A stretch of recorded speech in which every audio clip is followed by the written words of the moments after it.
This is the Yanks Go Yard Podcast with Adam Weinrib and Thomas Carinante. Welcome to a Thursday edition of the Yanks Go Yard Podcast. I'm Adam Weinrib alongside Thomas Carinante, a.k.a. Maroon Live, the Maroon Boys, the two co-hosts of Maroon 5 Recap Podcast. About 2 hours ago, we saw each other's outfits for today, and we said, I'll change. No, I'll change. And neither of us did. So live on the show, similar maroon sweatshirts. That's what you get for end of January offseason podcast where the New York Yankees aren't doing anything and Brian Cashman is still talking for some reason. So we're going to talk a little bit about the debate that's arising in terms of projected lineups for opening day. Start Gleyber Torres, sit Gleyber Torres. Is Gleyber Torres a top 10 second baseman in baseball, according to MLB Network? In that case, why would you sit him? It appears that the athletic staff is a little bit confused. Plus, Brian Cashman continues to open his mouth, talk about Aaron Hicks, and really talk about what Aaron Hicks could be in 2023 when we all know what he can be and is. You just have to decide if you want to live with it. Plus, the infield logjam. You're not going to make a trade just to make a trade. How about making a trade just to make a trade? Because there are too many people here, and the worst ones are starting. Plus, in 2023, Cooperstown Hall of Fame results are in. Who's in? One more guy, no Yankees. When's the next time a Yankees going to get in? Might be a little while. Could be next year. Might be a little while, though. And the Boston Red Sox trade for their shortstop, and he is bad and unhealthy. Why not just trade for Isiah Kiner-Falefa? I'm half kidding. I'm like 1/3 kidding. I'm honestly not even kidding at this point. Make sure to find us on Apple Podcasts, Google Podcasts, Spotify, wherever you get your podcasts. Drop us a 5-star review. Drop us a mailbag question. We are on all podcast platforms. You can find us literally wherever podcasts are found and downloaded. But we're also live on YouTube Mondays and Thursdays, 2 o'clock Eastern time every week, all off season long. We'll do an emergency pod if the world requires it. It's been a while. And Carlos Rodon signed. That was fun. We got to do an emergency podcast. Andrew Benintendi went to the White Sox. Not worth an emergency podcast. And nobody else has even really been connected to the Yankees since then. It's been a month.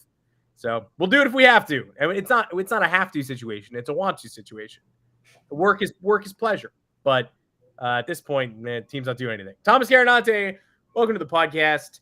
I guess this is the roster because other teams are still signing players. There's like players out there. Like the Red Sox are pursuing catchers and stuff. Red Sox started this offseason with like 9 holes, and I don't think they're like good, but they're like, oh, I got this hole. All right, let me put a free agent in it.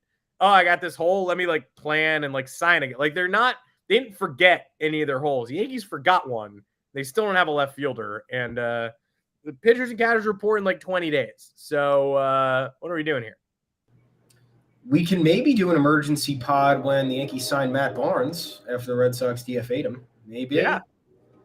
Maybe. But yeah, left field still vacancy. Brian Cashman's still convinced that it's going to be Aaron Hicks. We'll get to that in a minute. I don't know how we actually have this much to talk about today. After Monday, we were talking about how the offseason's a wasteland and there's nothing to do and we're bored and we're going to just have fun with football until spring training starts.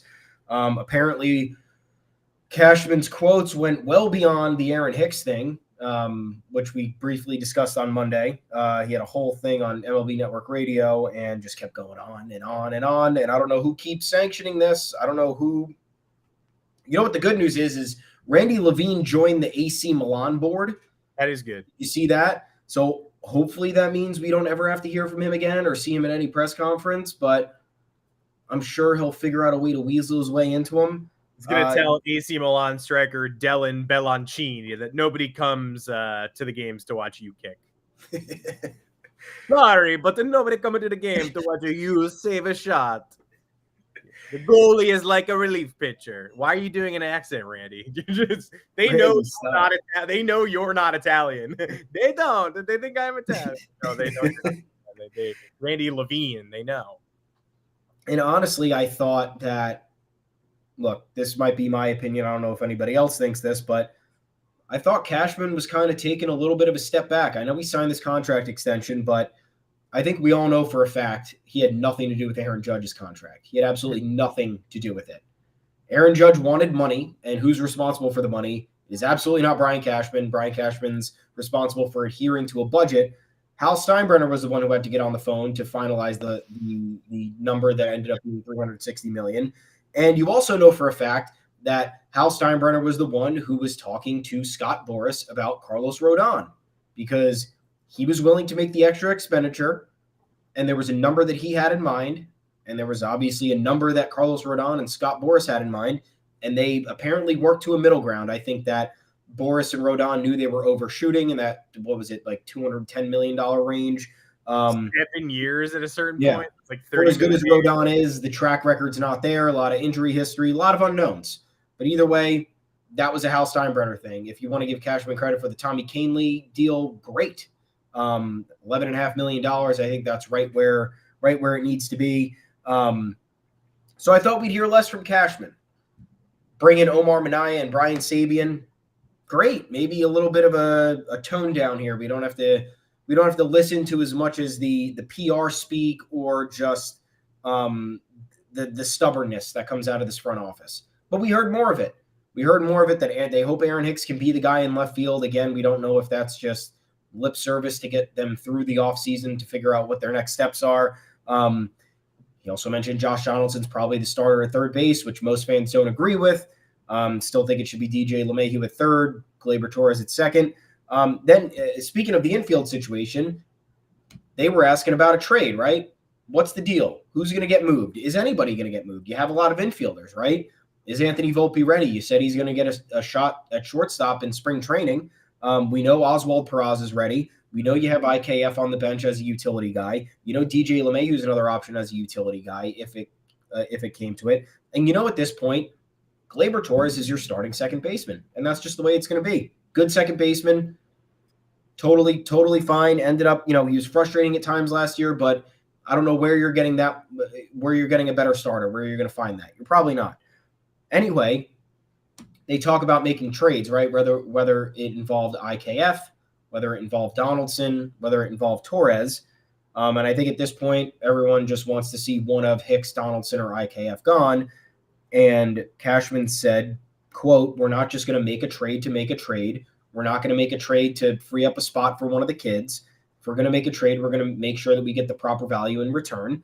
And clearly just tone deaf, doesn't understand the market, because you're not getting any value for Josh Donaldson in any capacity. He's making $29 million this year. He had the worst offensive season of his career. You're not getting value for Isiah Kiner-Falefa because he's making $6 million as a glorified utility option. And Gleyber Torres, for as high as you think his value may be, it's not as high as the Yankees want it to be. They want it to be as high as it was when he was an all-star caliber player back in 2018 and 2019, and those days are long gone. So I am scared that the reason they can't trade someone like Hicks or IKF or Donaldson is because they're asking for too much and they're not going to get what they want in return. And instead of just getting rid of the salary or getting rid of the player, they're going to keep them on the roster, keep the logjam, keep all these questions going, and it's going to set the tone poorly for opening day. I don't know how you feel about it, but I don't like it at all. Well, when he says make a trade to make a trade, it makes me think of Nelly saying tell a friend to tell a friend in Heart of a Champion. Is that a helpful comment? Not really. But I don't want to I'm not in the send Josh Donaldson to the moon camp. Like, dude, trade him for legit nothing and start Anthony Volpe opening day. Like, of course you're going to want to you're not going to want to be so careless with the asset that you're just hucking people. What on earth just happened? I loved it though. Zoom in on the Maroon boys. But you're not just like hucking him to the sun to clear space. Like, yes, nobody is asking you to just clear a path for the kids, like unabated. Like, I kind of am though at this point. Okay, then maybe you are. But what are we waiting for? If you're gonna keep Josh Donaldson, you have to be willing to sit him, and we know that they won't be. Yeah. That's my thing. Like, I don't mind Josh Donaldson being on the roster unless he's a true distraction in the clubhouse, which it kind of seemed like he was at points last year. If that's the case, get him the hell out of here and don't care about approximate value at all. But if you're going to keep him on the roster, you better be willing to leave him on the bench, use DJ when he's healthy, use Cabrera, Peraza in the middle infield. When Volpe's ready, use Volpe, Peraza in the middle infield, Cabrera in left field, give Hicks a breather. Like, keep him on the roster. There are things you can do with him, but they mostly don't involve starting. So I'm like 65-35 trade him before opening day, but I'm certainly not in the mentality of, well, we got to hold him because we got to make sure we get fair value. Like, dude, the only fucker who thinks he has fair value is you right now. You're the only one who traded genuine assets for Josh Donaldson last year. You know how excited the Twins were to get rid of him? And then 1 year later, all we're talking about is like, well, the bat wasn't what we thought it would be. He ended up with a 94 OPS plus, I think. It's like a little bit below league average, but the defense was way above league average. And that's great. You think the 37-year-old third baseman is getting better at defense as time marches on? Probably not. We already know a little thing about Josh Donaldson's aging curve, and then it hits really fast and involves giant regret. Like, everybody's body is different. There are 40-year-old Albert Pujols turned back the hands of time last year and had an incredible season. It's possible. Every hitter is different, but we know what Josh Donaldson's body does because it just happened between 2021 and 2022. He ended up a step or a step and a half slow on fastballs that he used to be able to hit. He ended up not being able to judge curveballs that he used to judge. He ended up in Todd Frazier mode in the ALCS against the Astros, starting his swing when the ball was already in the catcher's glove on a curveball down the middle. His whiff and all the barrel percentage and the things that would indicate that he still hits the ball hard were relatively stable year over year, a little bit worse, but indicated that when he makes contact, sometimes the ball still goes very far, and that's great. But he made contact far less than he ever had. That's not likely to reverse itself year over year. And the defense and the lateral quickness and the range is not going to get any better over time. That's how somebody turns into modern day Evan Longoria real quick. But Longoria has a check in the leadership column. Donaldson has a check in the annoying guy column. Remember when he was talking shit to like the Rays when the Yankees were busy getting shut out 6-0 at the Trop last year? He's like, talk. It's like, you haven't gotten a hit since August. So why, like, and you're only making it worse. You're only digging the hole deeper. People are going to troll the Yankees no matter what happens off the field. You're adding some off the field stuff to their struggles. So I'm not a Josh Donaldson fan or an advocate. I can agree with Brian Cashman. I don't think these prospects should have just earned a red carpet directly to the opening day roster. Even Derek Jeter in 96 was not the plan A. And thank God he showed up, because they don't win the 96 World Series with Tony Fernandez at short, or Randy Velarde in the infield, or any of the veteran backup plans. But he was forced into action.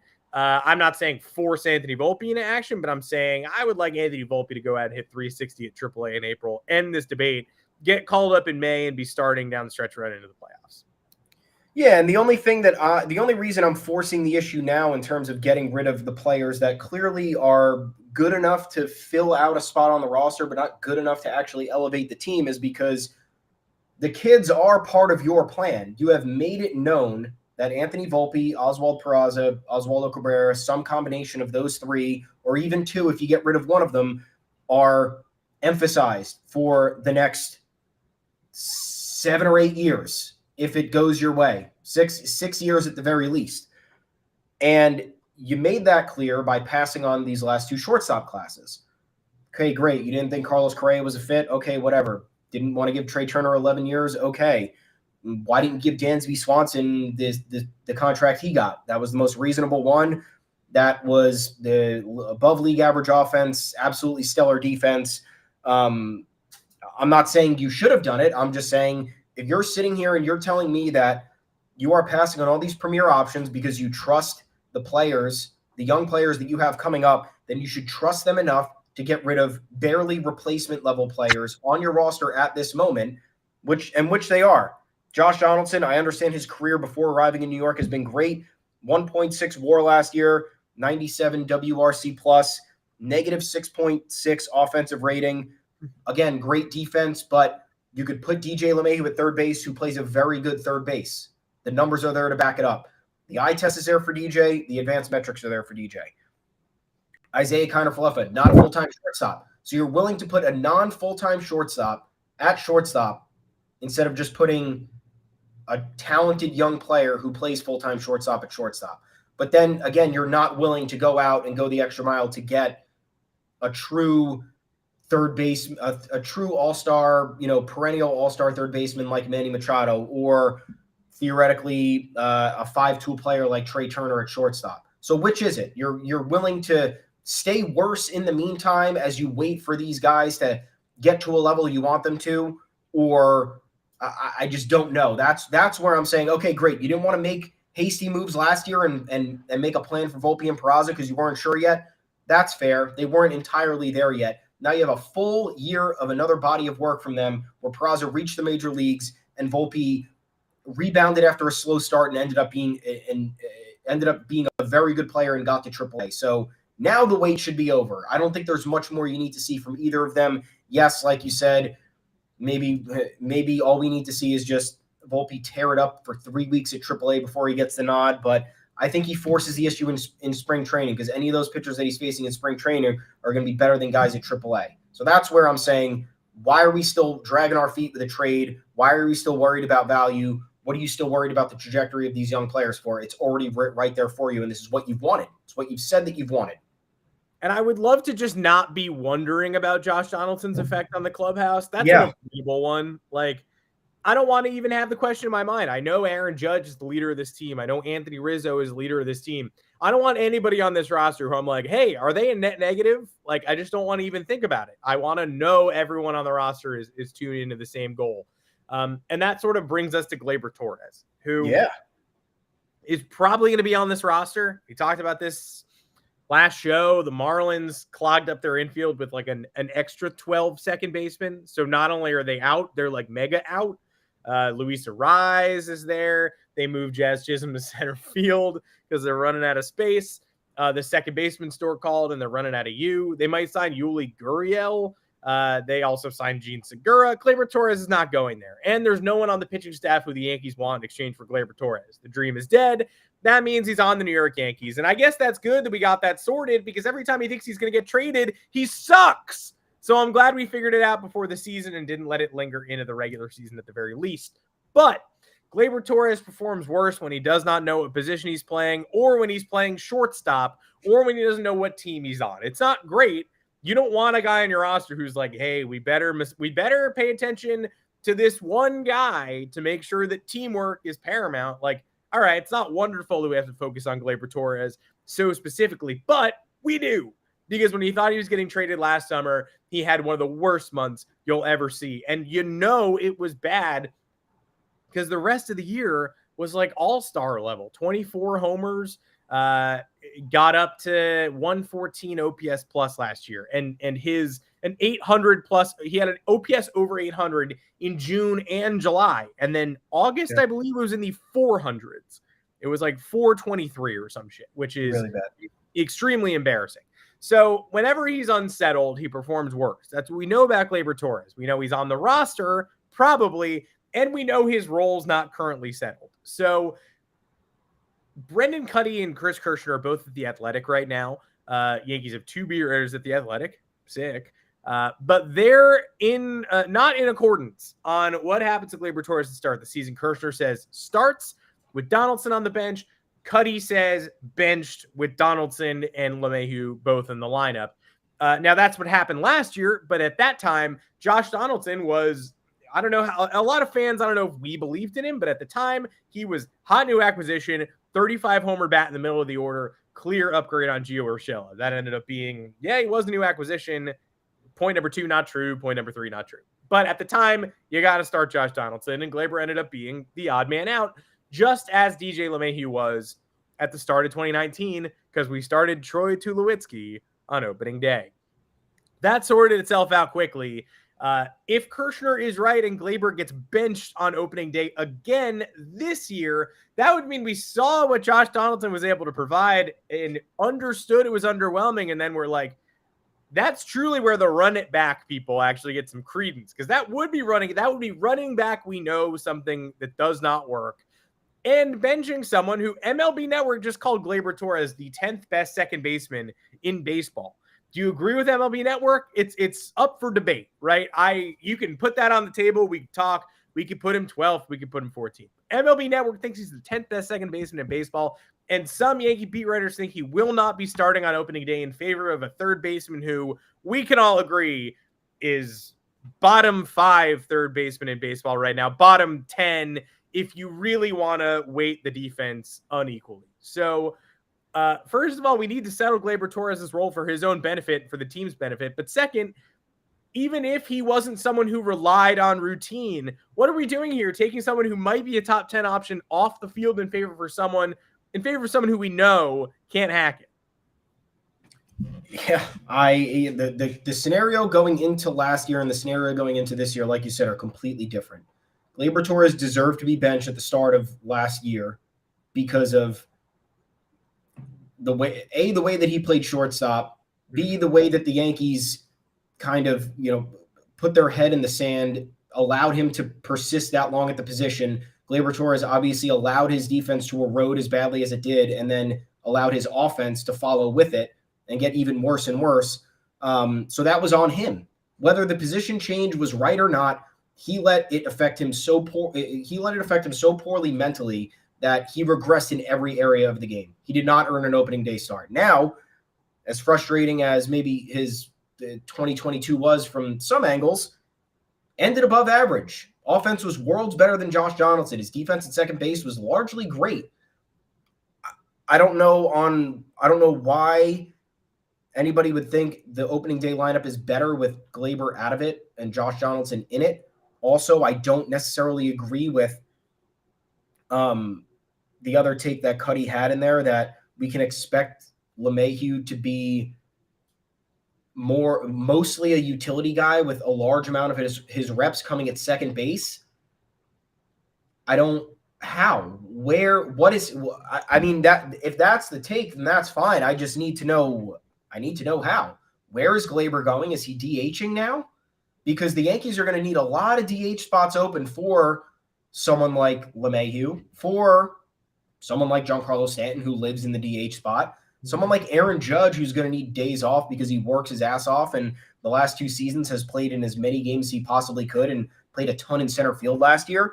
So I don't see a world where DJ LeMahieu is playing most of his games at second base because Gleyber Torres is not playing shortstop, nor is he sitting on the bench, because this lineup is exponentially worse with a limited DJ LeMahieu from a range perspective at second base and Josh Donaldson at third base. And Anthony Rizzo is pretty much Freddie Freeman Jr. I don't understand why he would be getting a ton of time off where DJ LeMahieu would need to eat reps at first base. So I guess based on what's happened in the past and how DJ was utilized, that could hold some truth to it. But once again, I think the last year told us a lot of what we needed to know. DJ LeMahieu was banged up. He cannot be logging most of his reps at second base. I don't think he has the capability to. That requires a ton of mobility. You're moving so far to your left and right. You need a ton of range. It's going to be even more demanding with no shift on come 2023. Mm-hmm. So I don't know where that fits in. And then if you're going to talk about making Gleyber Torres essentially a part-time player, that's just how I'm interpreting it, because again, DJ LeMahieu should be playing in 150 games. If he's playing in 150 games and he's healthy and most of those reps are coming in second base, then Gleyber Torres is either not playing or we've invented a new position. Maybe he's playing rover. I really don't understand where this is coming from.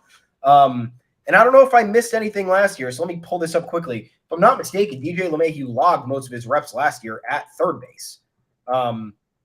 And that was even with Torres kind of falling out of favor with everything. Pulling it up right now. Yeah, 47 games at third base, 41 at second, 35 at first. But there's also a number of things to remember here. Third base, Donaldson was out for a little while. Second base, why did he play so many games at second base? That's what I need to know. Where did I miss that? But first base was obvious because Anthony Rizzo missed a decent amount of time last year with a couple of injuries. So that made sense. Donaldson got suspended. Donaldson got suspended. Muscle up. Yeah, there is a time when Donaldson wasn't playing. But Gleyber, I don't even remember Gleyber played a couple games at shortstop last year, if that. Yeah, I don't think he started at short more than a couple times. He one start at shortstop, 6 total games, 124 games at second. He hit the IL for something. Something happened at some point. Forgot what it was. It was like a wrist or a finger. But and then in the beginning of the year, I think that they were still feeling it out with Torres because of how the last season transpired with him and everything. Gleyber did wreck his ankle. Remember that game where the Astros, we walked off the Astros, but before we walked off the Astros, he had a free shot at home plate and fell over and spun his ankle into the dirt and ended up on the ground getting tagged out for the third out. That was deflating. But other than that, yeah. So he mostly played at second base. So I mean, DJ filled in there when Gleyber was unwell or was getting a day off. So even so, most of the reps still came at third base with Josh Donaldson defending in the manner that he did. He had a great defensive season. So you throw in the fact that DJ LeMahieu has this unknown foot injury now. I don't know how you can use him as a utility man, especially when you literally kept Isiah Kiner-Falefa for $6 million to fulfill this role. He's not going to be the sharding shorts. He will be the sharding. He would be if he was out. He's not going to start there. So he's going to be utilized as a guy who fills in at second, short, and third when the Yankees need it. I don't know where this to me, the only option is Donaldson bench or Donaldson traded. I don't know how you utilize DJ LeMahieu on his feet that often with the sports hernia surgery that he had that year or abdomen surgery and now a mysterious foot injury that they say he's out of the woods with, but do we really know? Are we really going to know until he's playing full-time games on his feet, defense and offense? Just asking, just wondering. Yeah, I miss DJ LeMahieu. It's been so long since he didn't have this toe issue that we forget how effective he was in the first half last year. He was great, but I think that's why it's fair for a lot of people to be like, oh, so we're not running it back, right? Oh, then promise me DJ LeMahieu's still going to be around in October. It's like, I can't promise you that because I haven't seen it in a while. So I think if DJ LeMahieu's healthy, it should be DJ at third, Torres at second on opening day. And if DJ LeMahieu's not healthy, it should be Donaldson at third, Torres at second on opening day. But I don't see a version of this where Gleyber Torres is again the odd man out on opening day, pending an injury in spring training or pending a very out of character implosion in spring training. I don't know what Gleyber's. Yeah. This could all change. Maybe Gleyber goes 1 for 38 and they go, man, we got to clear his head. We got to promise him he's not getting traded. Meanwhile, they're like calling the Marlins being like, you positive? Are you guys positive? You can't use a DH. Gene Segura doesn't want to play left field. Johnny Cueto going to play first base. I mean, I don't know what the Marlins are doing, and I don't know why Jazz Chisholm's in center field. But, I guess we'll see. Maybe Gleyber's a total mess. Maybe they know something we don't know. But I think he has to start opening day with the way the roster is currently constructed. Now, let's talk Hall of Fame a little bit. Just a little bit. Scott Rowland went in yesterday, on Tuesday at this point. That's it from this current ballot. That's all we got. We got Fred McGriff from the Veterans Committee. Shouts to Fred McGriff. We got Scott Rowland by a couple of votes. I think he's a deserving Hall of Famer. Some don't. And honestly, if you don't, I'm like nodding with you as well. I get it. I'm not like the Scott Rowland acolyte who's just going to say like, check the F war though. If you want to tell me that the way you remember baseball is not as with Scott Rowland as a superstar of the 2000s, then I get it because he wasn't really. What was the deciding factor here, you think? Because I don't know why he would be a Hall of Famer. I don't care. I'm happy for him. I just don't know how this is a resume that gets you in. The textbook definition of don't care for me. But, like, I feel like he was extremely steady throughout his career. The weird thing about the Hall of Fame that doesn't get mentioned that often is that it's extremely hard to get in as a third baseman. It's extremely underrepresented position. And most of the traditional Hall of Fame counting stats, like the monitor, have a likely Hall of Famer will get 100 points on the monitor, which basically means you led the league in a bunch of stuff. You were an all-star. You were in the postseason. You won awards. A likely Hall of Famer is a 100. Rowland is a 99. He's right there. He's the textbook definition of an average Hall of Famer. Then you add in the third base aspect and Jay Jaffe's JAWS system. It's not the be-all, end-all. I'm not just going to go like, we should just induct the top 20 in JAWS at every position. I'm not going to say that either. But third basemen don't get in very often. Rolen ranks 10th among all third basemen in the history of baseball by this system. And now, thanks to his election, we have elected Adrian Beltre as number 4 on this list, and he's getting in next year. But now that Roland's in, we've got the top 11 in the Hall. Then Greg Nettles 12th. Yankee fans, interesting. Home Run Baker 13th. And that's pretty much it. We haven't inducted any other third basemen. They're not here. So it's kind of insane to read the list. Going down the list, you've got, we're inducting people. We're just sort of picking people at random from here on out. It's like guys from the 1910s and turn of the century. And like Deacon White is in. He's the 39th best third baseman of all time. That doesn't really tell us much at all. But it's true. Like, we're sort of just going down the line. George Kell is in. He's number 51. Pie Traynor is an all-time legend, but he's also number 54. The Hall of Fame has long been messed up. Scott Rowland is way closer to the median than to the back end. This does make you think, Dick Allen should probably be in. Greg Nettles should probably be in. Ken Boyer, also right around there. Rest in peace, Sal Bando. He's right around there. Evan Longoria is ahead of Nolan Arenado in the 18th spot. Arenado's in 19th. But like Arenado will be the next shoe-in whenever he retires. But third base is basically a position that doesn't get into the Hall very often because a lot of third basemen are rock solid. Most of them are not exceptional. And people are sort of starting to reevaluate Scott Rowland's defense, put it alongside Brooks Robinson's, say like he's exceptional without being legendary. He didn't have those postseason moments. He just was able to hold down the fort at third base very well for nearly 2 decades. So good for Scott Rowland.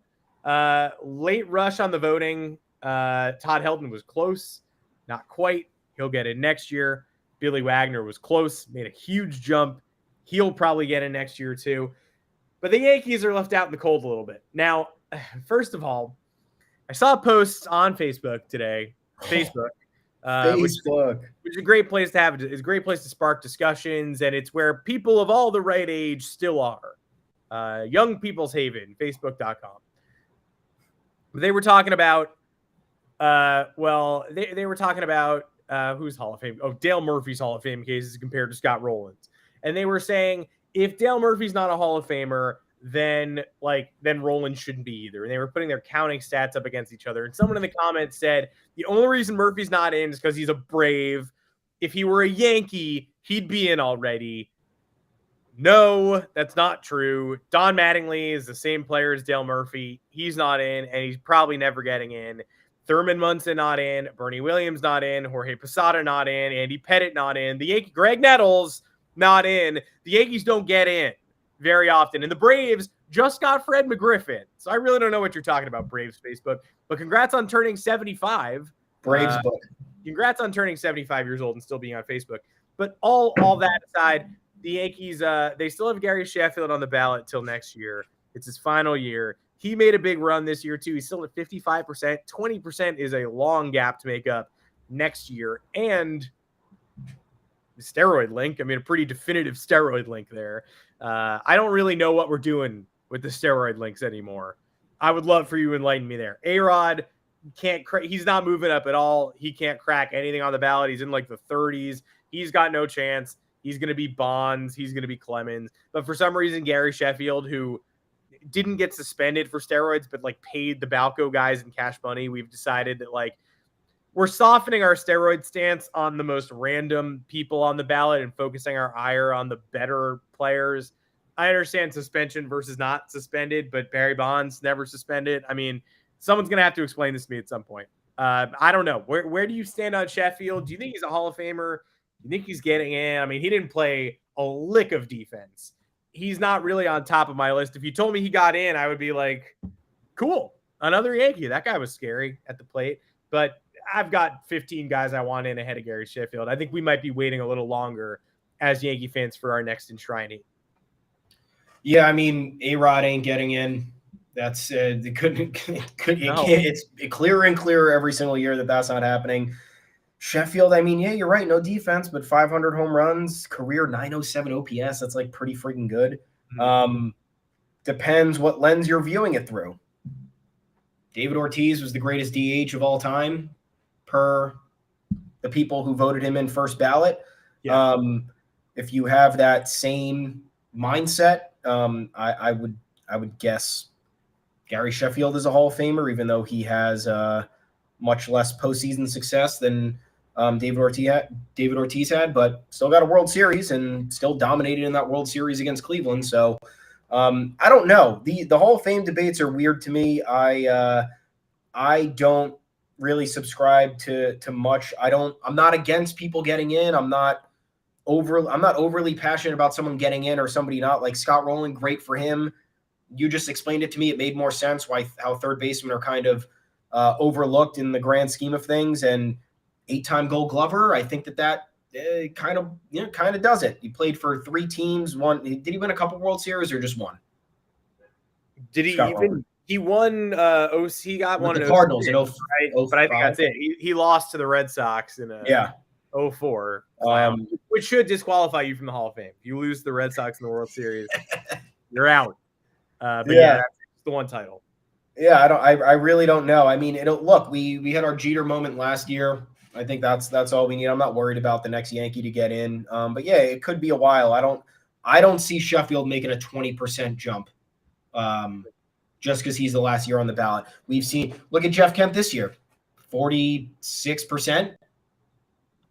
I mean, that's to some people one of the greatest second basemen of his generation. That person's not getting it. I put Kent in. Kent's a weird one where like every single year you're only allowed to vote for so many people. And I would read the ballot and be like, Kent's my 12th on this ballot. Like Kent's my 13th or whatever. But at the end of the day, he's off the ballot now. He's going to the Veterans Committee. If you look me in the eyes and are like, is Jeff Kent a Hall of Famer? I'm like, yeah, I think he is. He almost had 400 homers at second base. I think Chase Utley is too. And I think he's going to have this. I don't think he's getting in either. I guess we'll see. But if you remove all the restrictions, don't tell anyone they can only vote for a certain number of guys.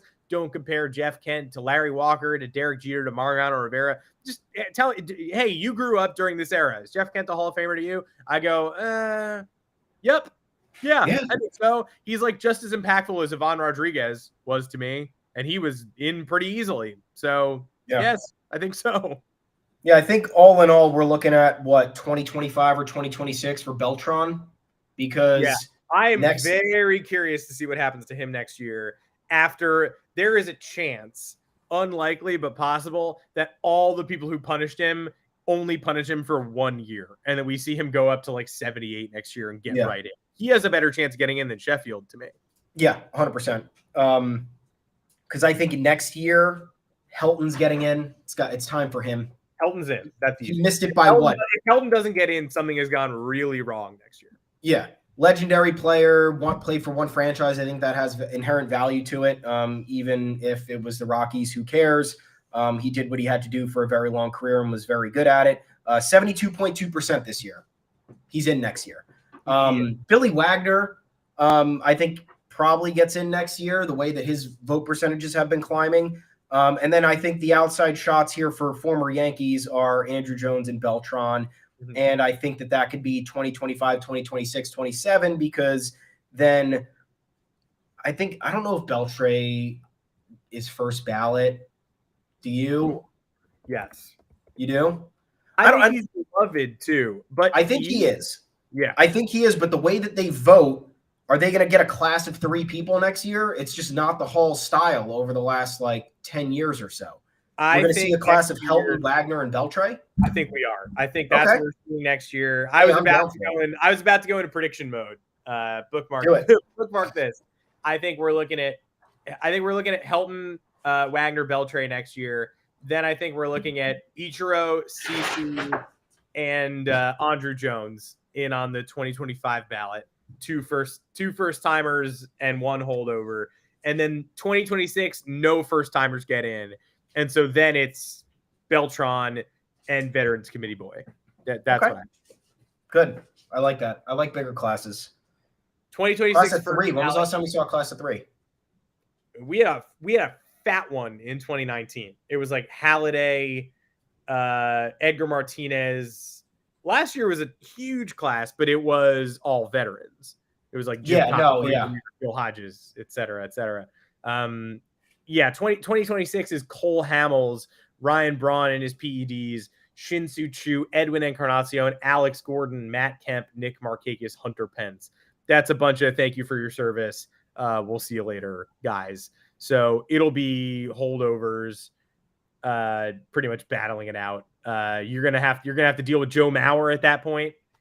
I'm interested in Joe Mauer. How about my guy Victor Martinez, who I think might be a Hall of Famer, but it's gonna have to definitely not get in on the first ballot. Chase Utley, it's a question mark. David Wright, not gonna happen, but Curtis Granderson? No, but like, wouldn't it be cool? Felix Hernandez? No, but wouldn't it be cool? We're losing a whole generation of pitchers. I've gone on this rant before. I won't do it again. But I do think I think Beltran gets in. Sheffield doesn't. I think he's your next Yankee, and I think it's several years down the line. And I think we have one more annoying year where Don Mattingly does not get it. Yeah.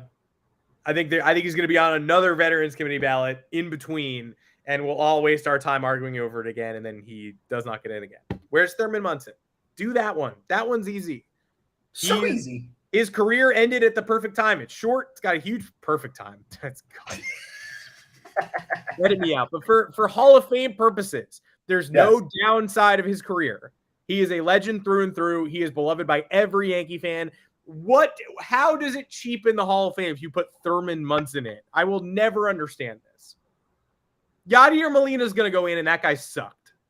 That guy sucked. Sucked like as a person or sucked at baseball? Sucked on offense. He couldn't hit. Yeah. He's going to be the worst first ballot Hall of Famer of all time. Yeah, Thurman Munson. Rookie of the Year, MVP, 7-time All-Star, 3-time Gold Glove, 2-time World Series captain of the Yankees. Holds weight. Holds weight. Yadier Molina had 3 seasons in his career where he was solidly above average offensively. 2011, 12, 13. He also had a 111 OPS plus in 2016. Good for him. Other than that, average or below for the remainder of his career. The defense is great. He's a Hall of Famer because we all decided he was, but Thurman Munson was better at his peak, and his whole career was a peak, and he should be in the Hall of Fame. Is Yachty a postseason legend? Yeah, he kind of is. Yeah. St. Louis World Series hit 333 with an 830 OPS. Against the Rangers, against the Tigers, 412 average, 1.029 OPS. Mm-hmm. I mean, if David Ortiz got in on being the best DH and being a postseason legend, then Yachty has the longevity and the clutch. The clutch thing, which doesn't exist unless you want it to exist for certain people, it plays a role. No steroid guys, but one steroid guy because he's nice. Clutch isn't real, except for it's real for this one guy that we like because he beat the Yankees a bunch of times. Are we putting who else is a Yankee killer who wasn't very good? Are we putting Randall Grichuk in the Hall of Fame when he's eligible? Worth wondering. Randall Grichuk, we'll see him on the ballot in a long time. Randall Grichuk has a better chance than like Matt Cain, who was on the ballot this year. We'll see. Speaking of the Red Sox, we were just talking about Ortiz. The Red Sox are making moves still, believe it or not, but the wrong moves. Again, as you all know, the Red Sox needed a shortstop. Xander Bogaerts left, Trevor Story elbow surgery, and they have nobody imminent in the pipeline to help out. So what'd they do? They went out, they acquired Ha-Seong Kim. Oh, no, they didn't. I'm sorry. No, they signed Jurickson Profar to fill in at shortstop, and then, they didn't do that. No. They inquired about Jake Cronenworth, right? No. At some point. No. Yeah, at some point, and then they didn't. Nope, they went out and they traded for Alberto Mondesi of the Kansas City Royals, former #1 prospect in that organization. Man, Red Sox fans, I get it. I'd be upset too. This guy has been during the press conference after the trade too on Tuesday, I believe it was. Chaim Bloom said that there is no guarantee that he'll be ready for opening day. Mondesi's coming off a torn ACL from last year, so they don't know when he'll be ready. He has had one season since debuting in 2016, playing over 75 games, and his career high is 102 games. The speed Is that on this how? man, Wait, Thomas, before we go on, how long is the season? Is it longer than 102 games? after 2020, yeah, I think it is. Yeah, it usually is. So I that's think not it bad. is. I think it's 162 games, folks. Mhm. And longevity here is the name of the game because the Red Sox are unsure if Trevor Story will actually play. I know they said that he underwent, it was another makeshift Tommy John procedure that would have him miss 4 to 6 months. I don't know how true that is. They taped him up again. Zach Britton took the tape off and put it on Trevor Story's elbow. That's And are we sure Trevor Story's not going to go back to second base? Do they really view him as a shortstop? that Adalberto Trevor middle infield. That is feel the singles. Yeah. The thing about Mondesi, which you have to like about his profile, is that his defense is tremendous, and his speed is undeniable. He stole 43 bases in that year that he played 102 games. He's so fast, his legs cannot stay together. Their muscles, he is too fast for his own muscles. They tear routinely. 24 stolen bags in the shortened 60-game season where he played 59 games. But a below average offensive player. You got to get on base in order to stay. And this is remarkable, too, because he has a career 280 on base percentage, but he has stole 133 bases in 358 games. So there's value here, but you're coming off a torn ACL. How many sports that are way more physically demanding than baseball? You talk basketball, you talk football. There is always a full year grace period before said player gets back on track to their normal factory levels of speed, of agility, of just ability to perform and get back up to game speed. So if this was a gamble by the Red Sox because they were bullish on his second season after ACL surgery, I would probably be a little bit scared here, but he played 15 games last year. He missed the entire rest of the year because of this surgery, and he might not be ready for opening day. So outside of him being a sexy depth option off the bench, to me, this is a move a contender makes to stash Mondesi for later in the season, let him get back on track, bring him in as a defensive plate replacement here and there, and then have him as a burner later in the season in the postseason to fill in if you need defensive help, to fill in as a pinch runner, or even as a pinch hitter if you need maybe a spark here and there. For a guy who's going to need to eat a lot of middle infield reps because you have no middle infielders, this is another move that clearly misses the mark for me. And I don't know if we're overlooking something here, but I think we've done enough recon to kind of determine that this doesn't really make that much sense. He better be ready for opening day. He better be. I mean, we were kidding about Isiah Kiner-Falefa, but seriously, Ha-Seong Kim is greater than Isiah Kiner-Falefa. Yeah. Yes. But Isiah Kiner-Falefa put up 3 WAR last year, doesn't hit. I mean, we quibble with his defense. He might not be a shortstop, but he puts bat on ball. He shows he could be for 50 games. If the Red Sox are looking at Adalberto Mondesi anyway, you might as well be looking at Isiah Kiner-Falefa. Clearly, Elvis Andrus is a better option. Jake Cronenworth, Ha-Seong Kim, Jurickson Profar. These are all better options. Adalberto Mondesi. I guess we'll Adalberto Mondesi, but for me, I don't know about that. And as someone who's constantly, I literally flinch when I read that the Red Sox are on the verge of a move. Right now, I'm trying to justify why I should be scared of them signing Roberto Perez, who has not hit in 3 years since the juiced ball behind the plate. I reflexively think what they do could be good. This one I don't understand at all, especially given the other options on the market. Elvis Andrus hit like 20 homers last year. I still remember the moment when I was making fun of Elvis Andrus as a Yankees option and was like, give me an absolute break. And then I looked, 17 homers, 249, 535 ABs, 103 OPS plus, 3 WAR. He hit 9 homers in 43 games for the White Sox in the second half after moving on from Oakland. That's a better option than Alberto Mondesi, unless you're just stashing him there. But when Chaim Bloom says we have a move in the works, I'm always like, this is going to be the one. He's going to get it right. And then it's Adalberto Mondesi. And I'm like, nah, never mind. Not yet. I think Justin Turner's going to be pretty good for the Red Sox. I think Yoshida's going to be all right. But even me, the eternal Red Sox optimist, thinks they got worse. Yeah, I mean, I think some of the other moves that they could have made were a little bit tall asks. Luis Arraez, he was on the market. He clearly was available for the right. He was available. He got traded for a number 3 starter and a top 5 prospect. So, like, I don't think that was totally out of the question for the Red Sox to figure out where they could have traded from an area of surplus. Maybe the Rockies weren't willing to move him, but we heard buzz about Brendan Rodgers earlier in the offseason. Like, if you're serious about upgrading at shortstop, I mean, talk about keeping the seat warm for prospects who are far off. Marcelo Meyer, I mean, I guess that's what they're doing. They're not locking down, because if you go after one of these controllable assets, look, Arraez would have been second base. You move Kike Hernandez to shortstop, figure it out. Brendan Rodgers could have played shortstop. You put Kike at second, or you keep Kike in center and you put Christian Arroyo at second.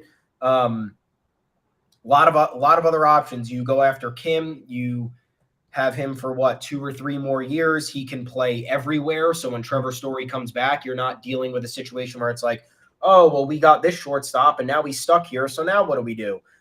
Kim can play third, short, and second. And Justin Turner could very well opt out of his deal after this year. So you might have a need at third, or you have Devers, but either way, you have options. You put Devers at DH for a couple games. You move things around. You know how it works. This was I would have been more on board with an Elvis Andrus signing for them, honestly. Yeah. And that was we looked at that and we laughed at that, and now we're looking at this, and it's like Mondesi's owed $3.5 million this year. That's not cheap for a guy who's barely played. IKF making $6 million, who's a very durable player and can play 3 positions. Catcher if you really needed him to. And he's probably better than the catching options that the Red Sox have right now. Just saying, could have been an Adam Ottavino dump. For me, it's like if you're signing Turner, Yoshida, Andrews, Adam Duvall, and like an ace type pitcher, like you shell out the money for it on, then I'm like, all right, they're doing it 2013. It's like a couple great players, a bunch of average ones, good clubhouse guys, and they're going to scare me for no reason. Without the pitching, with Corey Kluber as your pitching acquisition, and without the shortstop, and without Trevor Story, who we thought was going to be there when we were entertaining this conversation, I'm not seeing it right now. So, yeah, I don't want to do another Red Sox podcast on Monday. I don't want to do a Red Sox podcast on Thursday. Yankees only. Like Juan Uribe watching the TV of football in the Mets locker room. What is this? Fucking football? Bullshit. Baseball. What is this? The Red Sox? Yankees podcast. Come on. But the Yankees aren't doing anything. So we got to critique Adalberto Mondesi and the Boston Red Sox. We would love to talk about even the tiniest left field edition. We honestly, look, we got a couple minutes left. Hot take. I think Rafael Ortega is your opening day left fielder. I think he is. I don't doubt it. I'm not going to be surprised. Whoever's starting in left field, nothing's going to surprise me. Unless it's somebody that's not even... Better recent track record than our current actual left fielder, Aaron Hicks. Rafael Ortega had a 121 OPS plus in 2021. Not that long ago. There was one season ago. He was really good. Yeah. Unless it's somebody not on this roster on opening day that's starting in left field, I'm not going to be shocked. No. That's it. That's it. That's it. Thank you so much, everybody, for joining us on another edition of the Yanks Go Yard podcast, where we spent 25 minutes talking about Scott Rowland and 15 minutes roasting Red Sox GM Chaim Bloom, which is sort of par for the course these days. I keep trying to get people to say that the Red Sox are going to be good so that the Red Sox will not get motivation from everybody telling them they're going to be bad. But you know what? I can't get it done. Someone said they're going worst to first. Some analyst said it. We got to find it. I've seen Red Sox people say, I think this is a 90-win team. I was energized by winter weekend. Oh, really? That was the whole point of it. It was hot. It was MLB Hot Stove. I have it right here. It was Adnan Virk and then 2 other guys I've never seen before. Schilling and Jared Carabas? No. for some reason, this guy's name isn't coming up when they show it. Always could go worst to first. That's the thing. They've literally done it before. Anybody can do anything in this. Anybody can do anything, but they've done more bullshit than anybody else.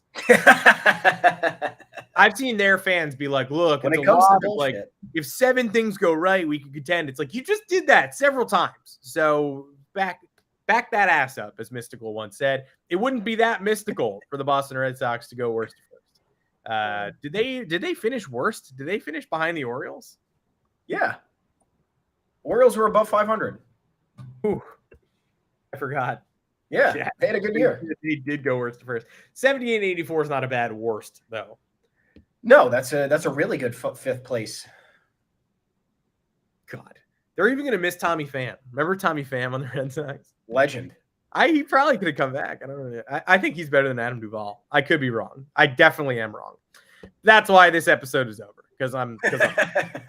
We will see you live again next Monday and next Thursday, 2:00 Eastern time, right here on YouTube on the Yanks Go Yard YouTube channel. While you're here, why not subscribe? And if you're not here, if you're hearing this in retrospect, on Spotify, Apple Podcasts, Google Podcasts, your preferred podcast platform, if you made it this far and this inspires you to go subscribe to the YouTube channel, Chef Recommends. It's a good stream. You get to see the maroon sweaters and sweatshirts every so often. I promise not to wear this for at least another couple of weeks, but it is comfortable. Until next time, you can find me on Twitter at Adam Weinrib, Thomas Carinante. Where can the people find you? I'm at Tommy's_takes. We are both at the official Yanks Go Yard Twitter account at Yanks Go Yard FS. Our bylines are on yanksgoyard.com. Plenty of content there for you. Thanks for reading. Thanks for listening. You never know who you're talking to on Yanks Go Yard FS, by the way. You think you hate one of us, you might be wrong. Yeah. It could be the other one that you hate. I've had that happen before. Yeah, so the amount of times I got called out for something you've tweeted is good shit. Same. Everybody guessing. We keep you on your toes. That's what we're here for. We thank you for listening. We thank you for reading. We hope you have a good weekend, championship weekend in the NFL. And we'll see you on Monday. Maybe there's something, maybe there's not. Maybe we'll just have another podcast where it's Red Sox hate and more Hall of Fame stuff. I don't know. But enjoy the time. We'll see you then. Go Niners. Go Bengals. As long as Eli Apple gets off the field, see you on Monday.